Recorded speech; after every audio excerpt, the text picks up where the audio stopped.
Shalom, mes frères, mes sœurs, gloire à notre Seigneur pour ces temps favorables qu'il nous a donnés, afin que nous puissions partager encore sa parole, connaître davantage sa volonté. Merci infiniment pour ces temps, Père, que tu as construit et tu as donné gratuitement à tes enfants.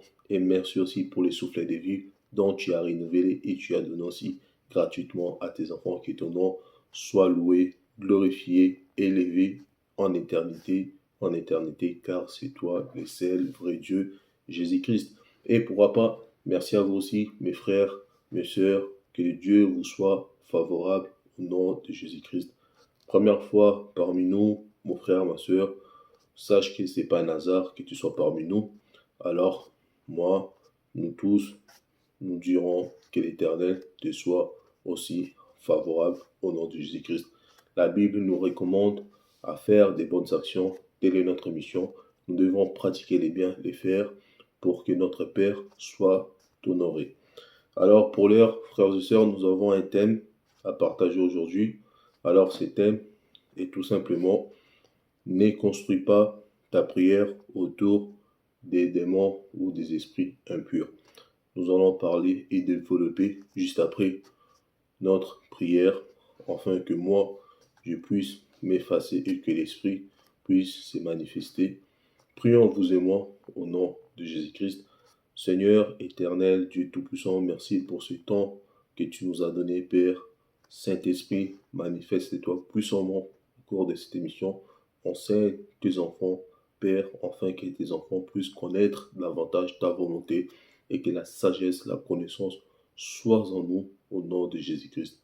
Nous croyons, Père, à ta parole et nous croyons aussi à tout ce que nous avons demandé et nous voyons cela s'accomplir.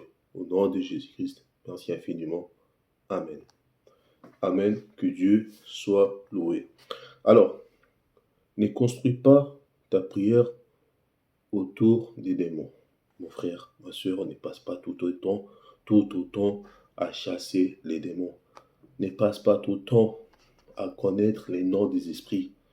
Pourquoi je dis cela? Il y a des témoignages qui nous apprend que afin de chasser un esprit, tu dois connaître les noms, tu dois connaître sa position, le travail qu'il fait, quand est-ce qu'il travaille, est-ce que c'est dans les semaines, ou il travaille dans les mois, ou il s'occupe de quoi? Tout cela, tu n'as pas besoin de connaître tout cela, c'est du grand n'importe quoi. La Bible ne te recommande pas à savoir tout ça, mon frère, ma soeur. Ne passe pas ton temps à construire ta prière tout autour des démons. Alors, on va prendre un verset, mon frère, ma soeur, que Dieu nous aide. Apocalypse, chapitre 22, verset 13. Que dit la Bible? J'ai lu au nom de Jésus-Christ. Je suis l'alpha et l'oméga, les premiers et les derniers, les commencements et la fin. Alors, l'Éternel Dieu Tout-Puissant vient tout simplement nous dire que c'est lui l'alpha et c'est lui l'oméga, le commencement et la fin. Donc, ce qui veut dire, quand tu t'es prêt à parler, à dialoguer avec ton Père, tu dois mettre dans ta tête et t'assurer que, et connaître que mon commencement, je dois commencer avec mon Père. Donc, quand je finis, je dois aussi finir avec mon Père. Donc, les dialogues que je suis en train de passer avec mon Père, ça doit rester que entre mon Père et moi, pas entre quelqu'un d'autre. Je ne peux pas mettre un infiltré entre mon Père et moi. Mais nous allons continuer pour développer plus et pour en savoir plus davantage. Je prends Jean chapitre 8, versets 1 à 4. Jean 8, versets 1 à 4. Alors, j'ai lu au nom de Jésus-Christ. Jésus s'est rendu à la montagne des Oliviers. Mais, dès le matin, il alla de nouveau dans les temples, et tous les peuples vinrent à lui. S'étant assis, il les enseignait. Alors les scribes et les pharisiens amenèrent une femme surprise en adultère. 4. Et la plaça au milieu du peuple, ils dirent à Jésus, Maître, cette femme a été surprise en flagrant délit d'adultère. Voilà ce que nous dit Jean 8, 1 à 4. Frères et sœurs, vous devez comprendre, en Apocalypse 22, 13, nous avons lu, le Seigneur lui-même dans sa bouche nous dit qu'il est l'alpha et oméga. Jean chapitre 8, verset 1 à 4, précisément dans verset 3 à 4, la Bible nous apprend que, alors les scribes, là je suis en 3, alors les scribes et les pharisiens amenèrent une femme surprise en adultère et la plaça au milieu du peuple et dirent à Jésus.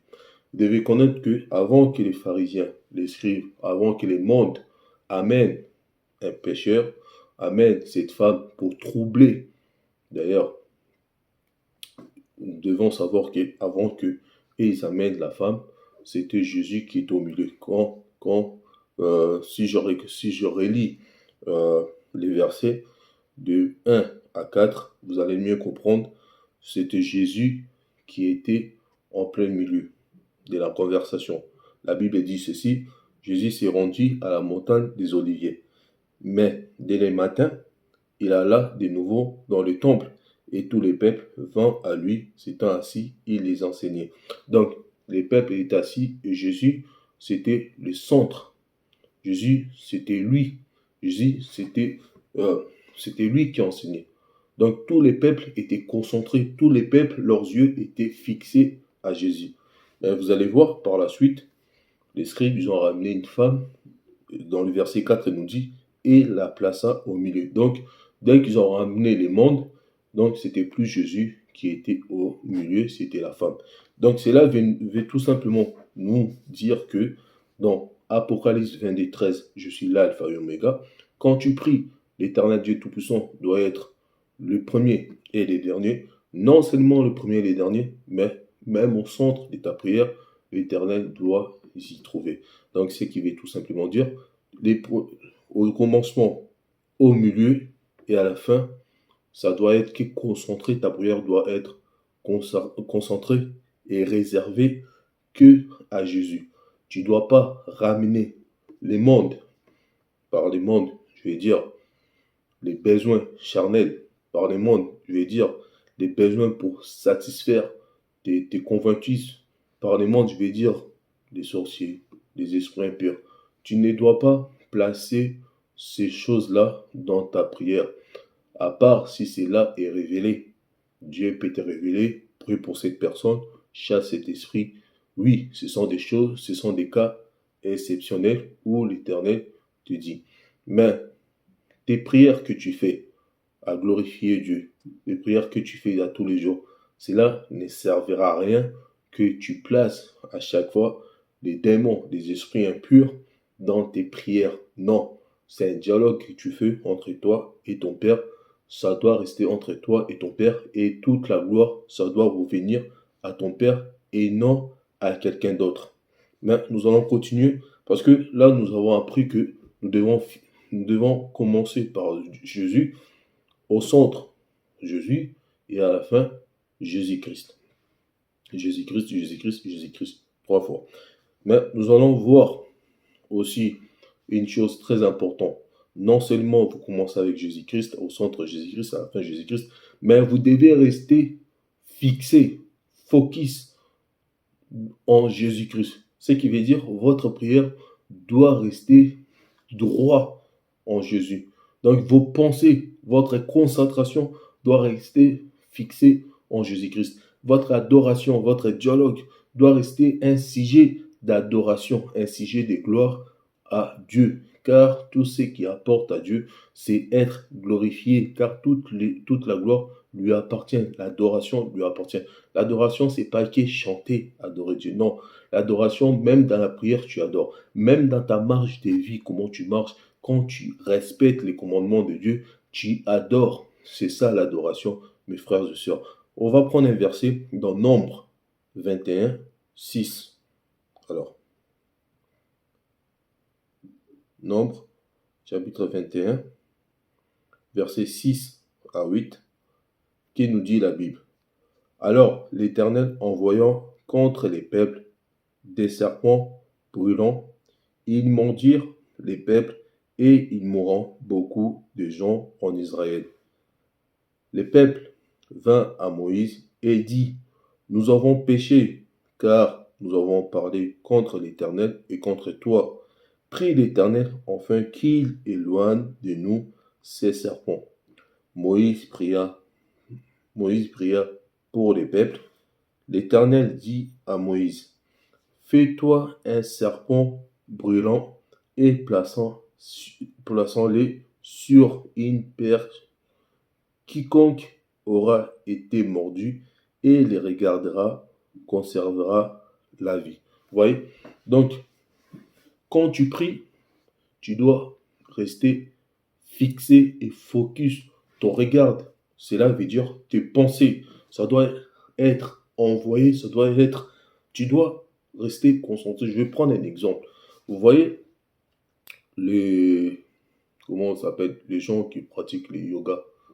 Quand ils pratiquent leur yoga, ils sont tellement rentrés dans leur spiritualité, ils sont même plus là. Donc même une mouche quand ils passent, ils l'écoutent pas, ils les sentent pas. Ils savent même pas. Parce ils ont changé des dimensions.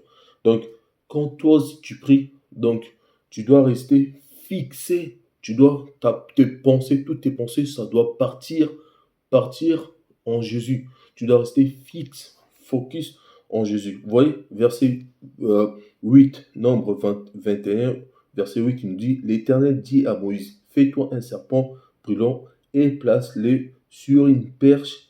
Quiconque aura été mordu et les regardera conservera la vie. Donc tu dois regarder tes pensées, dois aller vers Jésus. Donc voilà. Et je continue. Jean 3, 14 pour soutenir ça, pour soutenir ce que je viens de dire. Jean chapitre 3, verset 14, qu'est-ce qu'il nous dit? Il nous dit, et comme Moïse élevant les serpents dans le désert, il faut de même que les fils de l'homme soient élevés. Donc dans tes prières, ça doit être un sujet d'élévation, un sujet de glorifier Dieu. Tes prières, ça doit être un sujet de rendre gloire, grâce à Dieu. Vous voyez, même Jésus les faisait. À chaque fois Jésus priait, il rendait grâce à Dieu. Apôtre Paul, pareil, il y a beaucoup de versets bibliques qui les dit. Pierre, pareil, dans chacun de ses prières, il rendait gloire à Dieu. Une prière, c'est un sujet de rendre gloire à ton Père, un sujet d'élévation, d'adoration. Jean 3, verset 14. Et comme Moïse élevant les serpents dans les déserts, il faut de même que les fils de l'homme soient élevés. Tu dois élever les pères dans tes prières. Dites-moi, frères et sœurs, quand vous passez votre temps dans vos prières à chasser les démons et que votre prière tourne tout autour du démon, où est-ce que vous glorifiez Dieu? Vous ne les glorifiez pas. Là, votre prière, les contenus de votre prière, c'est chasser les démons. Donc, c'est plus les esprits, les mots démons, les mots esprits qui reviennent à vos prières et que les mots de Jésus, les noms de Jésus, je vais dire, les sujets d'adoration, les sujets de rendre gloire, de rendre grâce, de glorifier Dieu. Car la Bible nous dit dans toutes circonstances, il faut remercier Dieu. Mais toi, si tu passes ton temps à chasser, où est-ce que tu prends le temps à glorifier ton Dieu? Nous continuons. Parlons d'élévation. Qu'est-ce que je vais dire par élévation? Nous allons prendre la prière de lui-même, notre Maître Seigneur Jésus-Christ avait donné à ses disciples.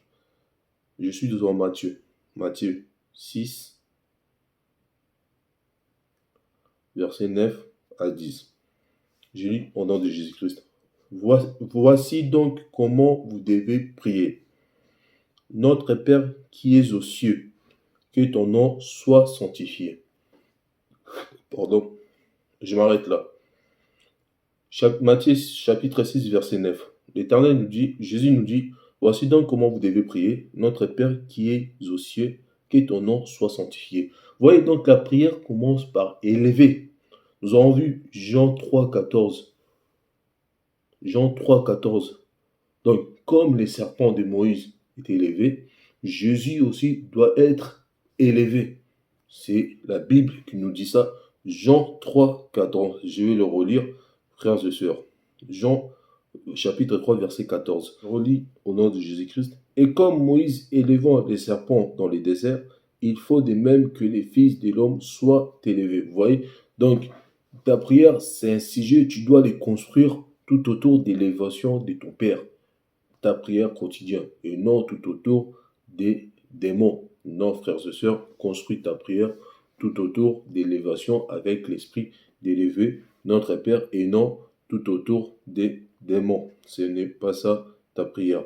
Je continue, je reprends un verset aussi dans 1 Thessaloniciens 5, 18. Qu'est-ce qu'il nous dit la Bible? Alors, rendez grâce en toutes choses, car c'est à votre égard la volonté de Dieu en Jésus-Christ. Rendez grâce à toutes choses, car c'est à votre égard la volonté de Dieu en Jésus-Christ. Vous voyez? Donc, je dois élever mon Père et rendre grâce dans tout égard, en toutes choses, car c'est dans notre égard la volonté de Dieu. Je rentre, je rends grâce à mon Dieu. Je sors, je rends grâce à mon Dieu. Je mange, je rends grâce à mon Dieu. Je dors, je rends grâce à mon Dieu. Je me réveille, je rends grâce. Même si ça m'arrive que j'ai fait un cauchemar, je rends grâce à Dieu. Car Dieu a permis que je vois cela. Je dois rendre grâce à Dieu. À part, sauf si l'esprit me recommande de chasser l'esprit. Là, je chasse les esprits. Je chasse l'esprit. Les disciples de Jésus chassaient pas tout le temps les esprits. Leur prière de tous les jours, leur prière quotidienne, c'était de rendre gloire à Dieu et non de chasser les esprits tout le temps. Ils chassaient les esprits quand le temps, l'heure arrivait de chasser. Oui, mais ce n'était pas leur prière quotidienne parce qu'aujourd'hui, les prières quotidiennes des chrétiens, c'est chasser les esprits, ça tourne tout autour des démons. Non, frères et sœurs, ce n'est pas ça. Vous allez voir, des Corinthiens 10, 5, il va nous dire quelque chose de très important. Des Corinthiens, chapitre 10, verset 5, qu'est-ce qu'il nous dit? Nous renversons les raisonnements et toute hauteur qui s'élève contre les connaissances de Dieu et nous amenons toute pensée captive à l'obéissance de Christ. Toute pensée captive à l'obéissance de Christ. Donc, toutes les pensées, quand vous priez, ça doit être captif à l'obéissance de Christ, frères et sœurs. Est-ce que vous comprenez cela? Donc, vous n'allez pas, il ne faut pas aller s'embrayer à tourner tout autour des démons. Non, vous devez être captif, emprisonner toutes vos pensées quand vous priez à l'obéissance de Christ. Donc, construire les contenus, les sujets de votre prière soient être une adoration, glorifier, élever le nom de votre Père, bien-aimé. Élevez le nom de votre Père. Les noms, connaître les noms des démons, connaître les noms des esprits que tu chasses, comment ça s'appelle cet esprit-là, il travaille dans quoi, est-ce qu'il travaille en janvier ou au mois de mai, est-ce qu'il travaille la semaine, est-ce qu'il travaille les jours, comment il s'appelle. Non, vous n'avez pas à connaître cela. Les témoignages que vous regardez, qui vous disent vous devez connaître cela, c'est faux, frères et sœurs, c'est une grande bêtise, c'est une grosse bêtise. Et ils viennent pour faire le pub de leur maître. Toi, c'est en conversation avec ton Père. C'est un sujet de gloire d'adorer ton Père. Et même quand tu chasses un esprit, tu ne dois pas. Mais c'est même pas. Mais t'as même pas, loin de là. T'as même pas à savoir cela. Qu'est-ce que c'est ces bêtises? Qu'est-ce que c'est ces bêtises? On va prendre un exemple, frères et sœurs. On va prendre un exemple. Actes des apôtres. Actes des apôtres 19 à 15. Actes des apôtres 19, verset 15. Qu'est-ce qui nous dit la Bible? Qu'est-ce qui nous dit la Bible?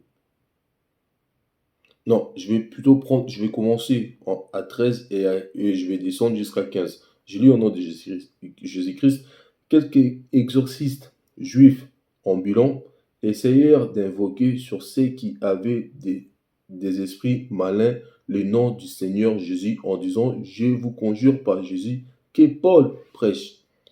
14. Ceux qui faisaient cela étaient 7 fils d'Esceva, juifs, l'un des principaux sacrificateurs. 15. L'esprit malin leur répondit: Je connais Jésus et je sais qui est Paul, mais vous, qui êtes-vous? Vous voyez, c'est aux esprits malins, démoniaques, de connaître qui vous êtes, mais ce n'est pas le contraire. Vous n'avez pas à connaître ces esprits-là, frères et sœurs. C'est le contraire. C'est eux qui craignent, c'est eux qui doivent connaître. On va prendre un autre exemple. C'est eux qui doivent connaître, frères et sœurs. Ce n'est pas à vous de les connaître. Qu'est-ce que tu vas le connaître pour aller où avec lui? Qu'est-ce que tu as à lui connaître? Qu'est-ce que tu as à lui connaître? Matthieu 2, versets 1 à 2. Qu'est-ce qu'il nous dit la Bible? Jésus étant né à Bethléem, en Judée, en temps du roi Hérode, voici des mages d'Orient arrivèrent à Jérusalem. Pourquoi ils sont arrivés? 2, verset 2. Et dire: Où est le roi des Juifs qui vient de naître? Car nous avons vu son étoile en Orient et nous sommes venus pour l'adorer. Frères et sœurs, c'est les mages, les magiciens, c'est eux qui ont vu l'étoile, la puissance, les pouvoirs qui venaient de naître. C'est eux qui sont venus pour adorer. Ce n'est pas le contraire, ce n'est pas Marie qui était pas, ce n'est pas Joseph ni Jésus, le bébé, qui était parti pour les faire connaître, c'est moi qui est venu. Non, c'est eux, ces esprits malins, de savoir que non, il y a une grande puissance qui vient de naître. Il y a une étoile, il y a un enfant de Dieu qui vient d'arriver. C'est eux qui te connaissent. Mais c'est pas toi, c'est eux qui t'écrivent. C'est pas à toi de connaître, frères et sœurs. C'est des bêtises qui vous disent que vous devez connaître. Non, en faisant cela, c'est là que tu commences à apprendre la magie. C'est là que tu veux découvrir les choses. Non, tu n'as pas tout ce que la Bible te demande, mon frère, tout ce que la Bible te recommande, mon frère. C'est toi de connaître, de connaître la sagesse. Osée 4:6, mon peuple périt faute de connaissances. Alors pour un enfant de Dieu, tu dois passer ton temps à apprendre la connaissance, à connaître les Écritures, à travailler là-dessus. Et non passer ton temps à connaître c'est qui, c'est quoi cet esprit, comment il s'appelle, il travaille des camps en cas, des camps en camp. C'est pas ton problème. C'est pas ton problème, frères et sœurs. C'est pas ton problème. Je vais prendre un autre verset. Prendre un autre verset rapidement. Mon frère, rapidement, je prends un autre verset. Je suis dans Actes des Apôtres, chapitre 3, verset 4 à 6, qui nous dit: Pierre, des mêmes que Jean, je vais recommencer à 3. Cet homme, voyant, Actes 3, verset 3 à 6. Cet homme, voyant Pierre et Jean, qui allaient y entrer, leur demanda l'aumône. Pierre, de même que Jean, fixa les yeux sur lui et dit: Regardez-nous. Et il les regardait attentivement, s'attendant à recevoir d'eux quelque chose. Alors Pierre lui dit: Je n'ai ni argent, ni or, mais ce que j'ai, et je te les donne au nom de Jésus-Christ de Nazareth, lève-toi et marche. Frères et sœurs, dites-moi, est-ce que Pierre et Paul ont eu à savoir quel était cet esprit, comment s'appelait cet esprit? Non, non, ils n'ont pas eu besoin de savoir. Et mais vous verrez, ces gens-là, ils vous dira: Ouais, mais Jésus a demandé à l'homme qui était faux, qui dormait dans les cimetières, quel était son nom. Mais certaines choses dans la Bible, frères et sœurs, c'est pour démontrer la puissance de Dieu. Ce n'est pas une recommandation. Non, c'était juste pour démontrer la puissance de Dieu. Ce n'était pas une recommandation. Les apôtres, ils ne l'ont pas fait. Ce n'est pas une recommandation. En plus, une chose très importante à savoir, mes frères, mes sœurs, Actes des Apôtres, toujours, chapitre 3, verset 4, ils disent: Pierre, de même que Jean, fixant les yeux sur lui et dit: Regardons-nous. Vous voyez, donc, quand l'Esprit vous recommande de prier sur quelqu'un, frères et sœurs, vous devez avoir l'attitude de fixer. En fixant la personne, c'est de prendre les pouvoirs, prendre le dessus, prendre la domination sur ces pouvoirs impurs. Donc voilà, c'était juste une parenthèse que je voulais en parler. On en parlera de ça une autre fois. Mais voilà, c'est pas notre sujet. Mais je voulais juste épingler un peu dedans. Donc voilà, vous n'avez pas à connaître les noms ou non, ce n'est pas à vous. Vous n'avez pas à connaître ça. C'est même pas. Vous n'êtes pas à connaître. Je ne sais pas quoi dire. C'est pas votre travail. Vous, tout ce que vous avez à connaître sur votre Dieu, votre Père. Qu'est-ce qu'il vous demande, votre Père? C'est de connaître l'intelligence, la sagesse, c'est de savoir ça et marcher. Les restes, c'est votre Père qui les fait. Vous n'avez pas à connaître tout cela. Je prends un autre verset, frères et sœurs, toujours dans Actes des Apôtres. Actes des Apôtres 14, versets 9 à 10. Qu'est-ce qu'il dit la Bible?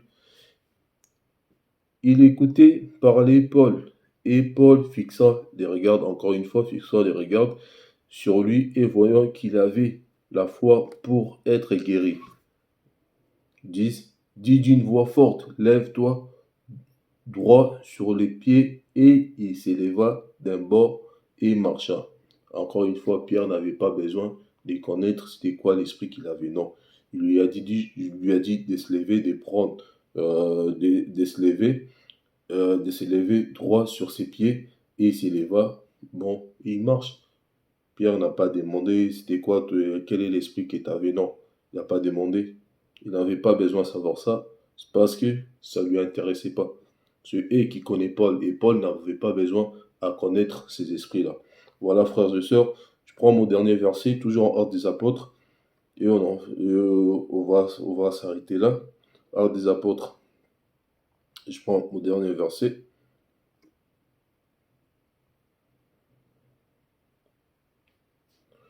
Actes des Apôtres 9, verset 33 à 34. La Bible dit ceci.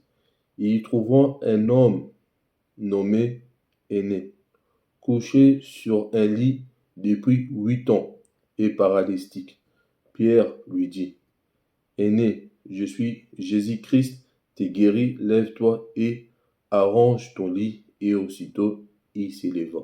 Frères et sœurs, où est-ce que Pierre a eu besoin, où est-ce que Pierre a eu besoin de connaître l'esprit et savoir comment les noms de l'esprit? Non, il n'a pas eu besoin de connaître cela.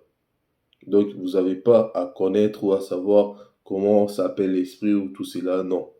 Vous n'avez pas besoin de connaître ça. Même là, si nous descendons à Actes 9, 40, c'est la même chose. Pierre fit sortir tout le monde, s'est mis à genoux et priant, puis se tournant vers le corps, il dit, Tabitha, lève-toi.